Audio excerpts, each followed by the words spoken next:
written quiz that you'll be doing, right, for this IRP4. That's a written quiz. But you look at the schedule when is the test. Because the two things important will be tested is, one of them is that one, the RTD, okay, which I explained in the previous class. I also recorded a video on this, so I will share with you later on. Okay, the YouTube, I'll explain. I also did a recording about a summary, okay, so that we'll prepare you for the written quiz. So rest assured, don't worry about that. But since you are here, myself, I explain a bit about what we are doing here.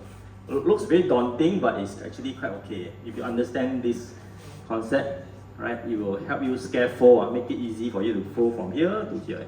Okay, alright. So now the next thing you are doing in this experiment is called thermocouple. Thermocouple is a type of very practical type of sensor that is used in the industry. So I also want to relate this, how you see outside in the outside world, right? What people do with it. Okay, thermocouple used, for example, in applications where you need to measure high temperature. One example, quick example, of course nobody goes there, is the incinerator. When you need your incinerator, Singapore generates a lot of waste, by the way, you all don't know. Daily, our landfill almost going to fill up very soon. Okay, but anyway, incinerator is a place where they burn all the waste, right? All our waste, human generate a lot of waste. We generate waste, then we bring to the incinerator, then you burn it in incinerator at very high blast temperature, few thousand degrees, to burn everything into ashes. Okay, so they use, how they measure the sensor temperature inside, they use thermocouple. Okay, so but then what is thermocouple? Thermocouple basically, very simply put, is two metals, two different metals joined together. Okay, so I show you a picture. You see, notice that I draw in this circuit. This one is also in your notes. I just give an example because it can be different metals. Okay, I just use one metal called chromium. Any metal you can think of, can be copper also. One metal and another metal, maybe aluminium, let's say, for example. So these two metal, when they are welded together, right? Okay, it's actually a sensor, surprisingly.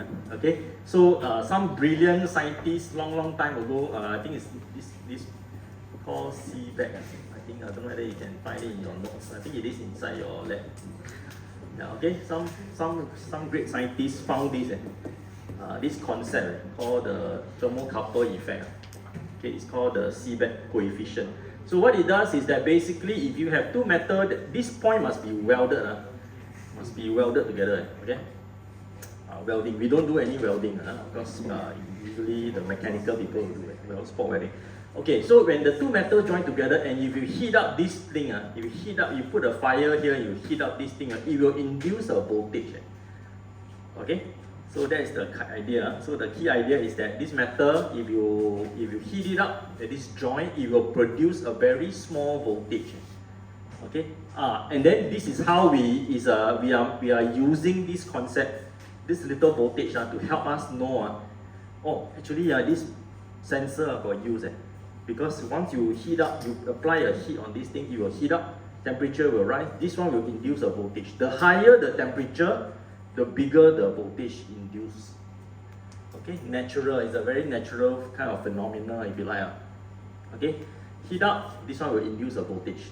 Okay, so in the experiment that we are trying to do inside this lab, okay, so we already set up for you. If you watch the video, okay, they teach you how to connect, right? They also explain very briefly, but I also try to quickly explain here.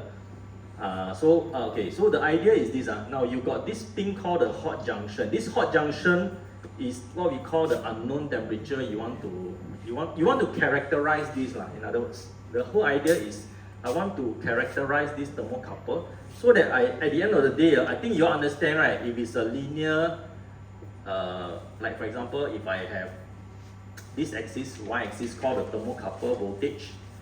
Okay, and then here is the temperature. This temperature is the difference between the hot junction and cold junction, which I'll explain shortly. What is cold junction? Okay, now if you get a linear equation, I think you understand, right? Why linear is good, right? Because if it's linear, I can predict next time. Anytime I measure a certain voltage output here, okay, I can know what is the temperature measure. That's the objective, correct? I want to know that, hey, if I measure certain voltage, 3 volt correspond to what temperature?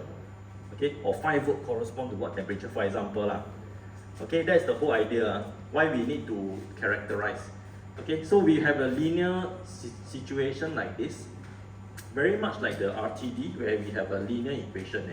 Okay, we try to do linear stuff, not non-linear. Non-linear more difficult to characterize. Okay, so imagine, let's say for example, you've got a linear equation, right? For example, then it's very useful for us, right? Future, I can use this sensor or this setup to do any other measurements I want, because I got the characteristics. Next time you all go to out in the world, engineering world, same thing. Your boss will give you a sensor or some setup, right? Okay, can you help me to conduct this experiment and do some measurement? I want to know what is the result. So first thing first, before you can do anything, you must understand your sensor first, right? Then only you can do measurement that you want. Okay, so in a way, okay, same thing. So back to here. Now what we want to do is to generate some kind of a linear expression. Okay, somewhat like this, linear, so that when it's linear, it's very good because I can find out what is the gradient, what is the slope, right? You all know what's slope, right? Slope. Okay, find the slope, then get the equation. Okay, as much as we can. Alright, so coming back to here, this setup here, this is the circuit equivalent of what you all are connecting. The one is connection, this is the actual heat analysis. So the idea is this, two different methods will induce a voltage. This is the induce. I'll put a little word here called induce. Induce means it produces by itself.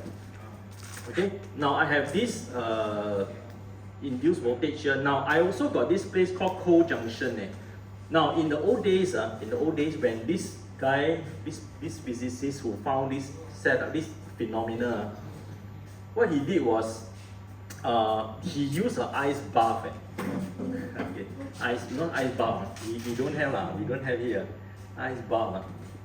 That means basically it's in like a science lab. You know, last time you all secondary school, you all got a science lab, right? You got a lot of chemical but okay, then they got this thing called the ice bath. Ice bath means it's a bucket inside your ice. Simply put, okay? Simply put, not to put your beverage, okay? It's an ice bath. It's a glass beaker, if you like, inside filled with ice. The idea is that if you soak this thing in ice, okay, very simply put, is that the voltage here will be zero. Okay, you put into ice, the temperature output induced voltage is zero. Okay, because why we need a reference, makes sense, right? Okay. So, but however, you see in this lab here, we cannot afford to have ice, right? How to maintain the ice? So if we are in the dry lab, yeah, so we don't have ice. Okay, so don't worry, if we don't have ice, also can do. What we can do is that we use another sensor to measure it to get a reference. Okay, because if we, let's say for example, in a certain, we know.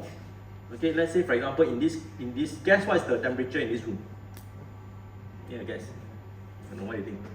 Usually 24, 23, let's say 23 degrees C. At 23 degrees C, we know exactly what is this voltage, because we already know, because we are using another sensor called LM335, right, which we can measure, right? The one we all have already used. The one can convert the degree Kelvin to degree Celsius, okay, and so on. So this one we know already. So we use this as like sort of like a reference, if you like. Okay, so we call this co-junction. But just to let you know that in the past they used ice bath, but this one doesn't really exist now in this in the lab here. So we don't. In fact, a lot of labs cannot have ice one. We cannot unless you're in the science lab, but we are not. Okay, but anyway, that's beside the point. This thing is called the co-junction. Now, how do we form this thing here? So the point is this. So if you have, let's say, a multimeter, you all know the DMM, right? You all use DMM, digital multimeter. So if you got a multimeter, you measure here and here, plus, minus, right? You expect to see some kind of a voltage, right? I mean, theoretically, okay, but instead of using multimeter, we are using our DAQ, right? DAQ, remember? 60192, replace. Because we can do the logging, right? We can record the data. It's better, right? Rather than just taking a multimeter C1 value only. Okay, so the idea is this, as you can see over here. Now, the point is this, okay, I'm going to then sum up the voltage here. Now remember, these are the voltage source. So I would end up with this. So this one plus V1, okay, let me get my polarity correct. So it's plus V1 minus V2. Okay, then we should minus V out. Okay, the sum of the voltage drop equals to 0. Okay, so in effect, if I put it correctly, okay, your V out, this one easily can make mistake. You get the polarity wrong. So V1 minus V2. Okay. Right, so this is the idea lah. Okay, so the idea is that we have a reference voltage that we can establish, but this is the unknown lah. This is the unknown that we don't know. We want to use this to measure an unknown temperature, but we measure the output. So this one we know, this one we know, this one is the only thing we don't know. We can actually find out what is V1. Okay, but I use the KVL here to explain to you that actually we can rewrite this equation and sum up this thing using KVL, and it's equals to 0 as what we just explained earlier on KVL. Understand? So this is what we will get. Then the rest of it just follow. We will use this and then you do the other calculations. Oh, I think maybe quite enough. I think you're quite overwhelmed. Okay, I think maybe for now, maybe we pause here first. So think about it first. Carry on with your experiment, get some more data, then we can explain a bit more. Okay, so I stop. You can stop.